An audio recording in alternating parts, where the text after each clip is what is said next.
Assalamualaikum warahmatullahi wabarakatuh. Kami dari kelompok 7A akan mempresentasikan proyek based learning teknologi pakan ikan yang berjudul efektivitas kombinasi tepung ikan nemuru dengan pupuk jagung sebagai pelet tenggelam terhadap pertumbuhan juvenil ikan nila. Sebelumnya kami akan mengenalkan anggota kelompok kami yaitu ada Niken, Sahna, Adisti, Nama, Pak Izul, dan Elisa. Next.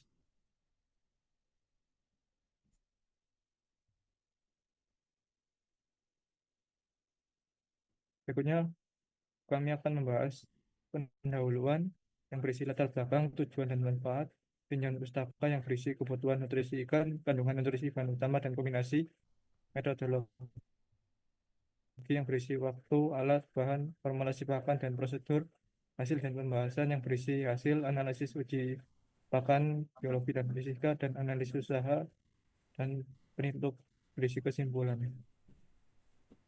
Next.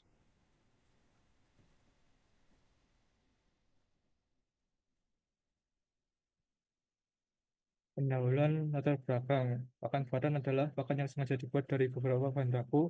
Bahan baku tepung ikan ini kaya akan protein, termasuk asam amino esensial yang dibutuhkan oleh ikan untuk pertumbuhan yang optimal. Selain itu, tepung untuk jagung dapat memberikan energi yang dibutuhkan ikan untuk beraktivitas. Kombinasi kedua bahan tersebut dapat menghasilkan pakan dengan keseimbangan nutrisi yang lebih baik, yang diharapkan dapat meningkatkan laju pertumbuhan ikan nila serta mengurangi biaya produksi pakan.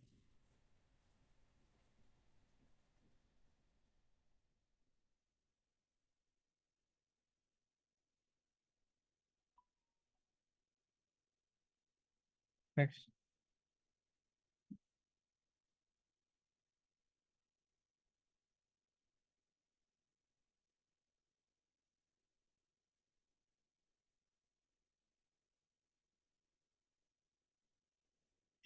Selanjutnya tujuan meningkatkan kualitas pakan dengan kandungan nutrisi yang lengkap, meningkatkan pertumbuhan ikan dengan parameter panjang grow rate dan spesifik grow rate ikan, mengefisiensi biaya pakan dan rasio konversi pakan ikan. Untuk manfaatnya, meningkatkan hasil produksi ikan nila, meningkatkan keuntungan pembudidaya, dan meningkatkan lapangan pekerjaan dan formulasi industri pakan. Next.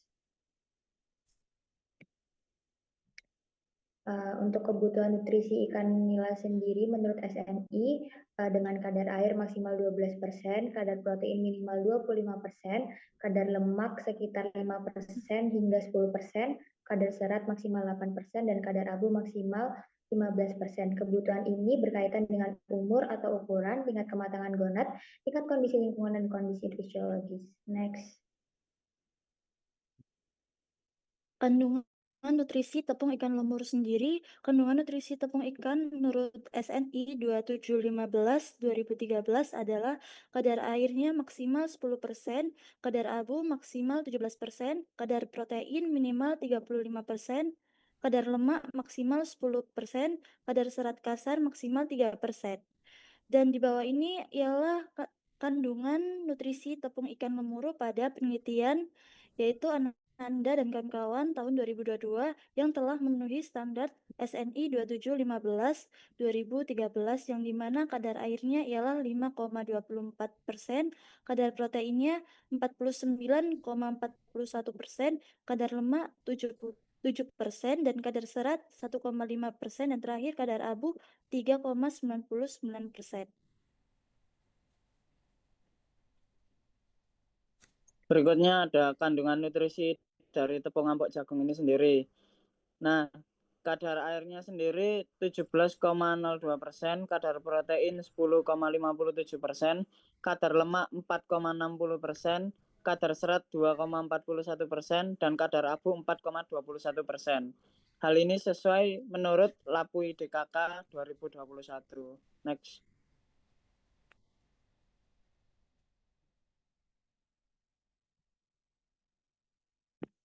Kemudian untuk waktu dan tempat pelaksanaan, praktikum ini dilaksanakan pada bulan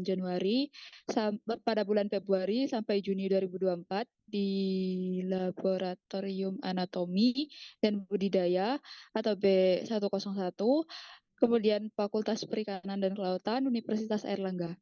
Lalu untuk alat dan bahan yang digunakan, yang pertama itu adalah akuarium, aerator, timbangan, wadah, alat pencetak pakan, kemudian nampan, open, dan sendok dan spatula. Lalu untuk bahan yang digunakan adalah tepung ikan lemuru, tepung ampok jagung, tepung bungkil kedelai, kemudian beberapa bahan tambahan seperti minyak ikan, premix vitamin dan mineral, serta CMC. Next.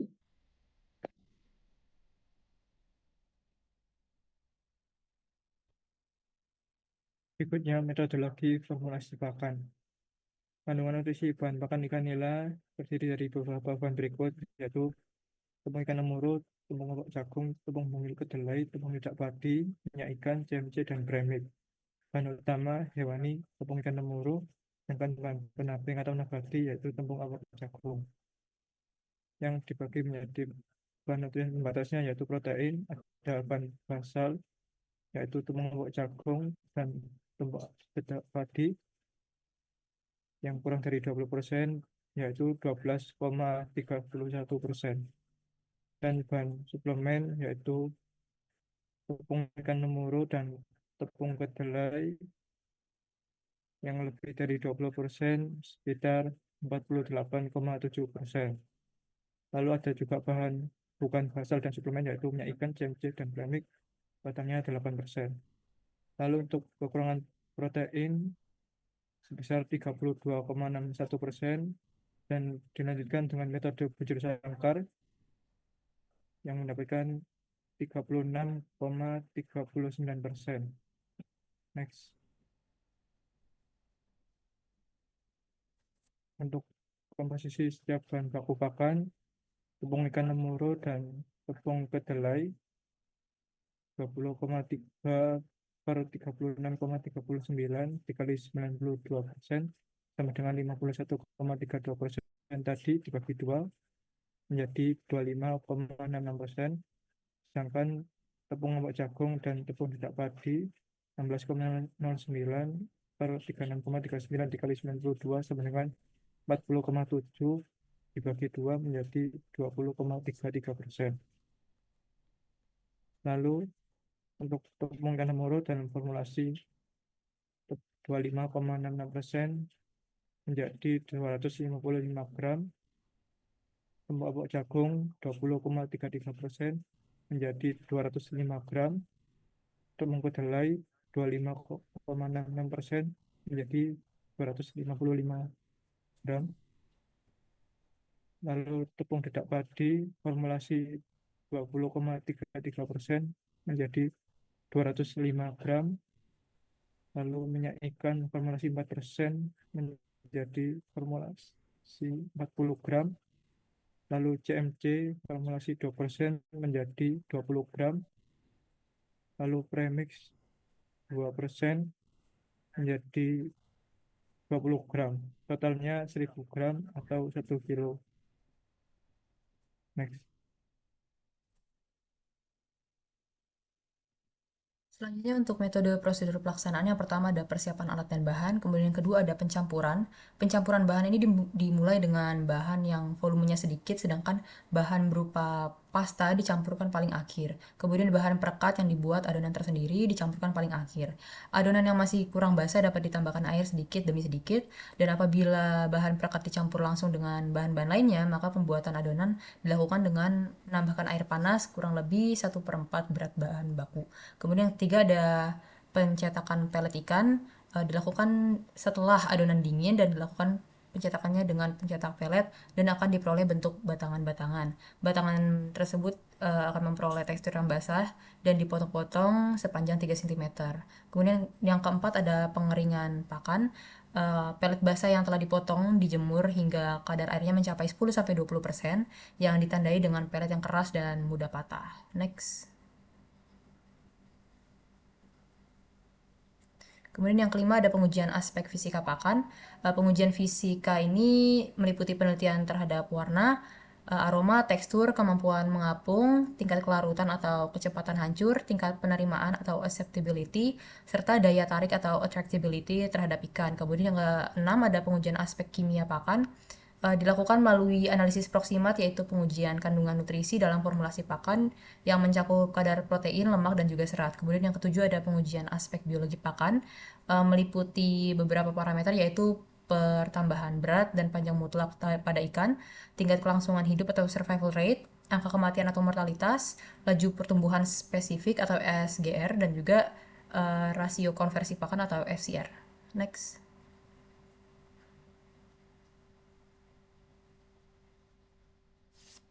Kemudian ada hasil dan pembahasan analisis pembuatan dan nutrisi pakan ikan kelompok kami.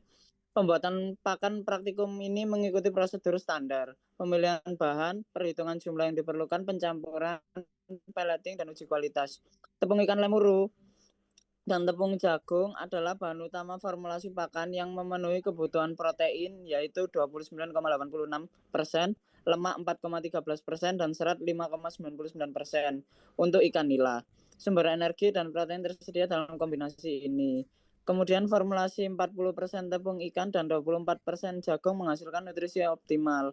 Protein 35-40%, lemak 6-8%, serat 1,5-2,5%, abu 8-10%, air 10-12%. Untuk keseimbangan, pakan 100% tepung ikan memberikan pertumbuhan dan efisiensi terbaik. Penambahan jagung lebih dari 30% menurunkan performa dan menaikkan FCR. Kompromi biaya dan pertumbuhan tercapai pada formulasi 40% ikan dan juga 24% jagung. Meski daya apung rendah, jagung yang lebih dari 30% membuat pakan padat dan kurang cocok untuk mulut ikan juvenil. Pakan cepat pecah dan larut, beresiko mencemari air. Penambahan binder tepung tapioka 5-10% dianjurkan untuk stabilitas. Tepung ikan lemuru ini bagian tubuh lebih segar dan cerah dengan TVBN rendah 53,32 mg per 100 gram. Rasio CN harus dioptimalkan agar kecernaan lebih dari 80% dan daya apung minimal 1-2 menit. Formulasi ini dan pengolahan pakan perlu disesuaikan agar nutrisi dan kualitas fisik terpenuhi secara efisien dan ramah lingkungan. Next.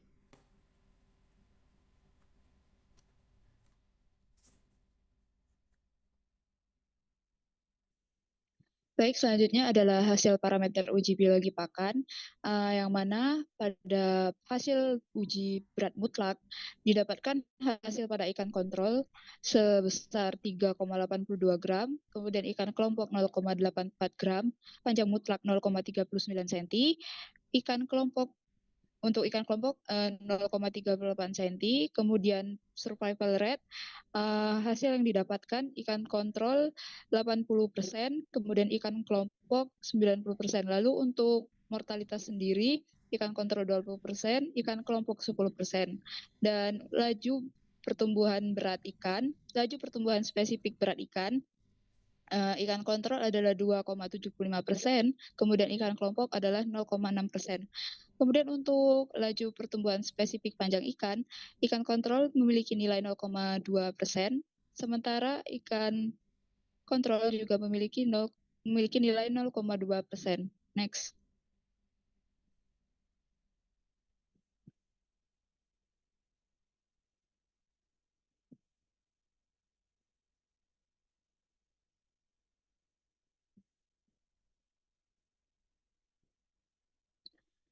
Kemudian untuk analisisnya, yang pertama adalah pertumbuhan berat dan panjang mutlak, di mana ikan kontrol memiliki pertumbuhan berat dan panjang mutlak yang lebih tinggi dibandingkan ikan perlakuan kelompok.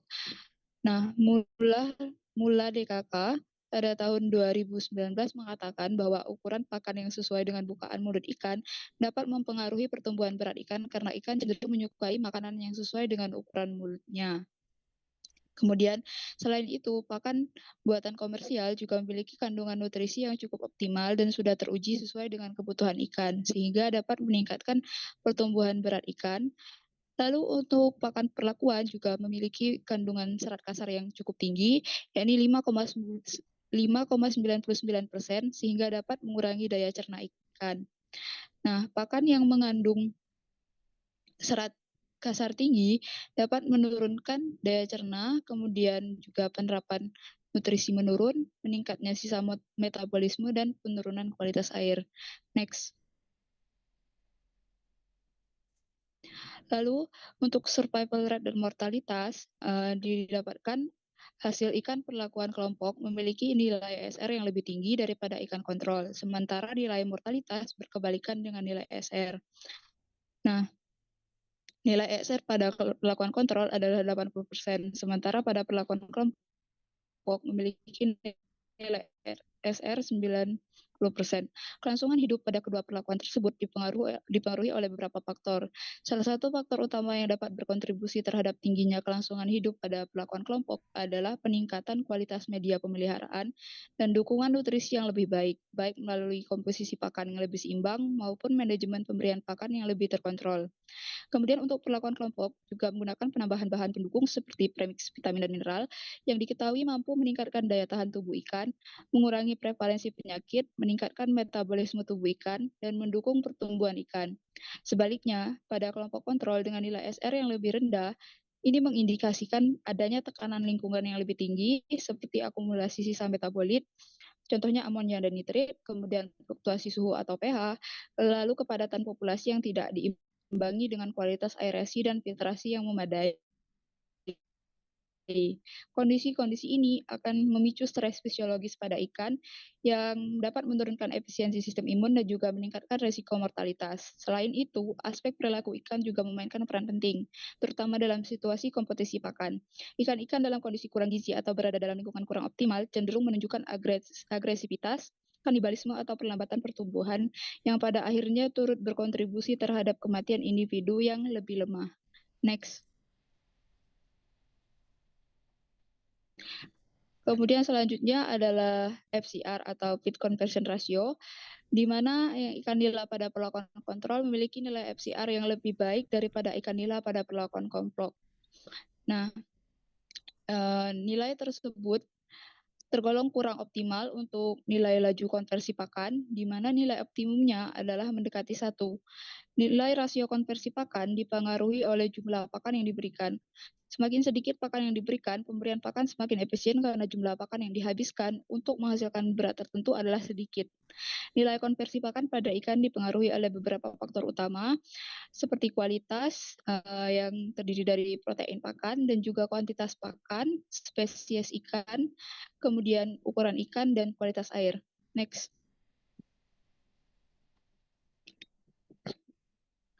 Lalu untuk specific growth rate atau laju pertumbuhan spesifik, ikan kontrol memiliki laju pertumbuhan spesifik yang lebih tinggi daripada ikan perlakuan kelompok.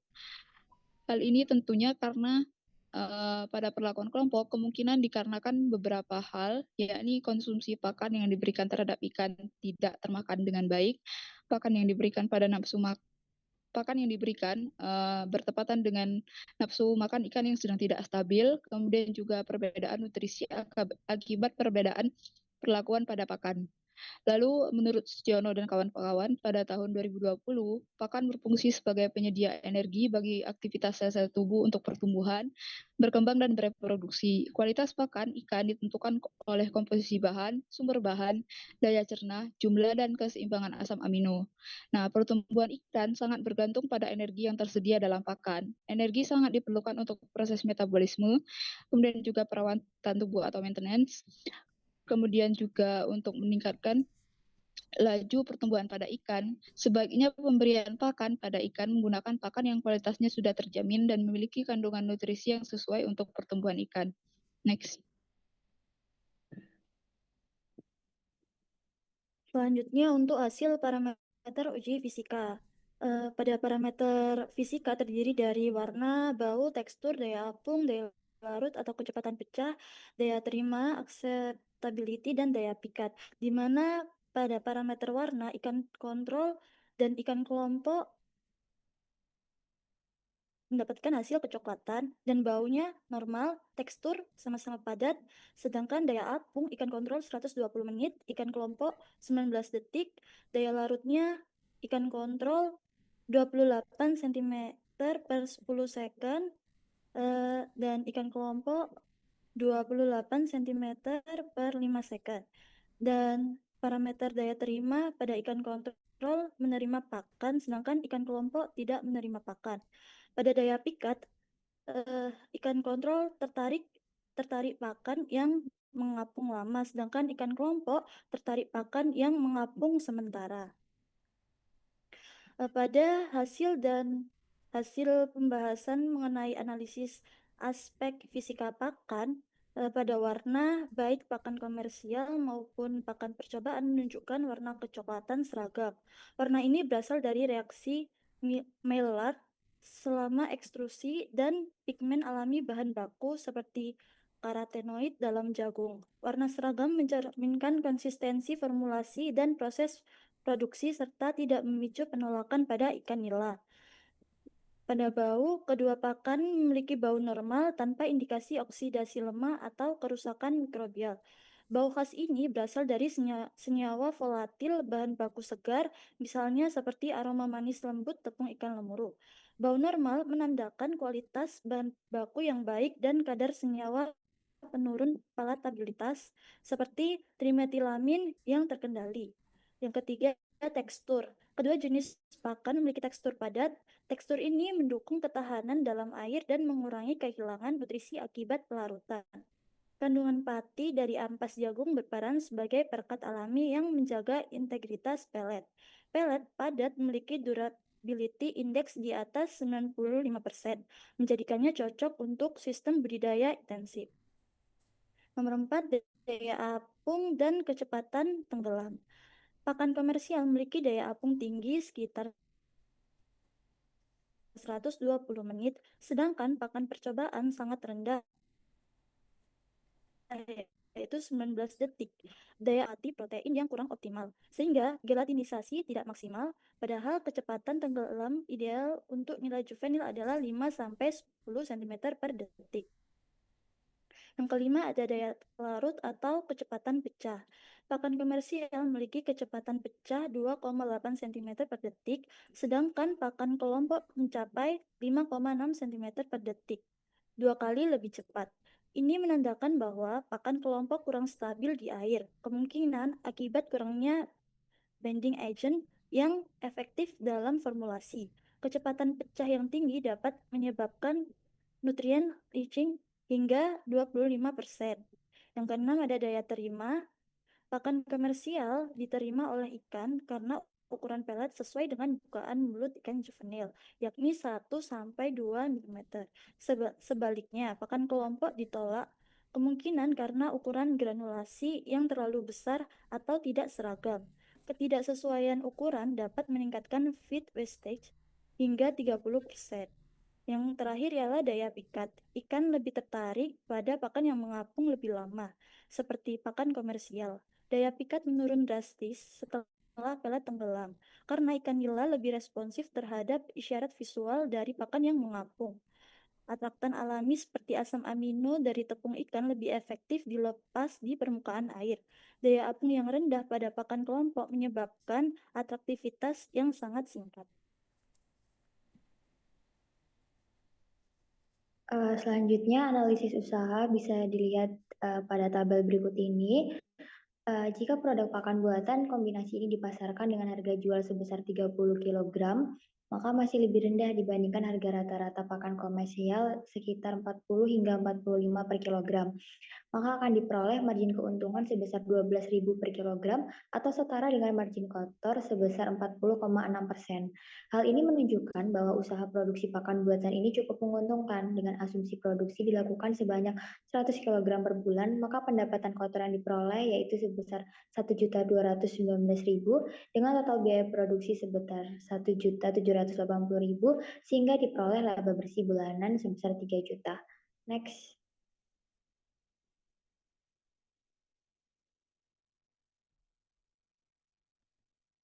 Kesimpulan dari praktikum ini adalah pakan yang diformulasi dari kombinasi tepung ikan lemuru dan tepung ampok jagung menunjukkan kualitas yang cukup baik dari segi kandungan nutrisi yang secara umum mendekati standar kebutuhan ikan nila.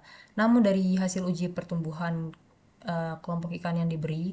Pakan ini menunjukkan peningkatan berat dan panjang yang lebih rendah dibandingkan kelompok ikan kontrol. Sementara dari uji fisika, pakan memiliki daya pikat yang baik yaitu 9 detik, namun daya apungnya rendah yaitu 19 detik karena tidak menggunakan mesin extruder dalam proses pembuatannya. Secara keseluruhan, pakan dapat dikatakan layak namun masih perlu diperbaiki dalam aspek fisik dan juga peningkatan efisiensi formulasi untuk mendukung pertumbuhan ikan secara optimal.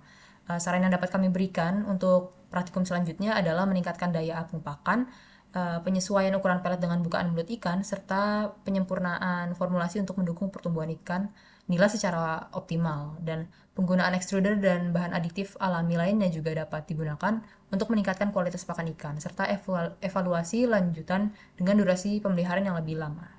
Next.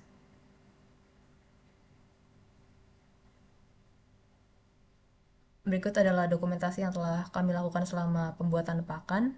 Next.